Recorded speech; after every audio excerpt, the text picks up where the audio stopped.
Was that the mail, Henry? Yes? Anything for me? No. What's that? Oh, it's just a reminder about this morning. As if you needed a reminder about having to go to court. Shame should have etched it into your memory. Yes, well, all right, Jennifer. We discussed the matter when the summons came. Is there any white bread? I can only see brown. You're not a martyr, you know, Henry. No, I don't want to be a martyr, dear. Haven't we any white bread? People who fly in the face of authority these days aren't martyrs. They're just petty nuisances who put up the income tax. Who do what? Well, the council are taking you to court for the second time. This one letter from them probably has 10 or 12 copies. And there are other letters to the magistrate and the clerk of the court and the woman who scrubs out the dock. And they all have to be filed. And there'll be another bit of paper saying where they're filed, and that'll have copies. And they'll have at least 2 extra people to deal with you. Well, it comes out of the rates, not the income tax. There's no white bread. And who's the first to squeal when the rates go up?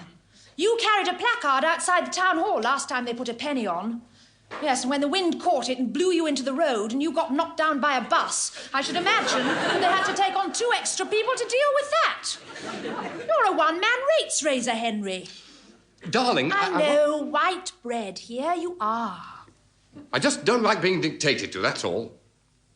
That's a crust. You know I don't like crusts. Well, I don't like being dictated to either. But if you're going to take a stand, take it on an issue that means something and not over a wretched treehouse. Is a crust all we've got? Look at it. Just look out of the window. It's an eyesore. It absolutely spoils the garden.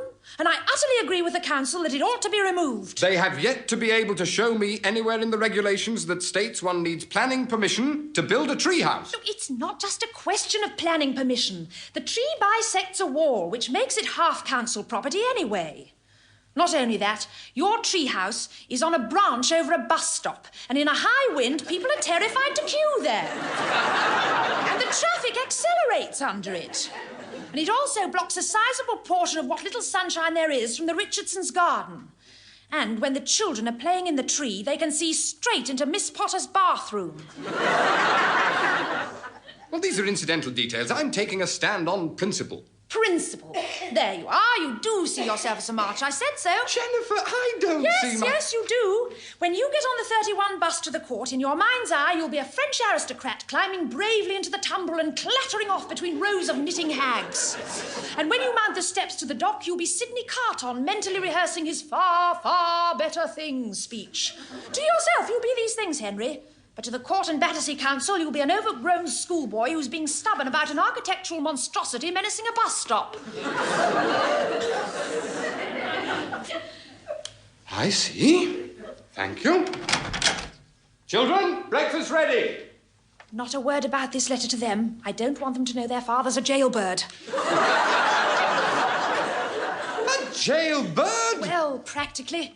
With summonses arriving by every post. And you climbing into the dock nearly as often as other people go to the loo? I built that treehouse for the children, Jennifer. Yes, they're going to be very grateful, aren't they, if the magistrate makes you pay through the nose for contempt of court and we have to start buying cheaper cuts of bacon. Not bacon again. Morning, darling. It's not Streaky, it's Bess back. Now sit down, darling, have your cereal. Shreddy puffs. Yes, well, your father buys it for the cut-out space rockets on the back. You know how he loves making things. Well, doesn't any other cereal have cutouts on the back for Daddy? Well, Fruity Grains have cut-out birds, but your father isn't a nature lover. Get on, darling. Mummy, Robin says I'm a mistake. A mistake? Whatever does he mean? Good morning, darling. I don't know. He said he's 12 and Trudy's 11, and as I'm only 8, I must be a mistake. Well, that's very silly of Robin. Now sit down and have your cereal. You're late, Dad. What? Oh, yes. Well, I'm not going straight to the art school today. Why? Never mind, dear. This letter says he's got to go to court. Trudy! How dare you read other people's mail? I didn't read it. I just saw the first bit. Why, Dad? What you got to go to court for? Children, will you please be quiet and finish your breakfast? I bet it's a parking fine. You couldn't get done for speeding in our old wreck.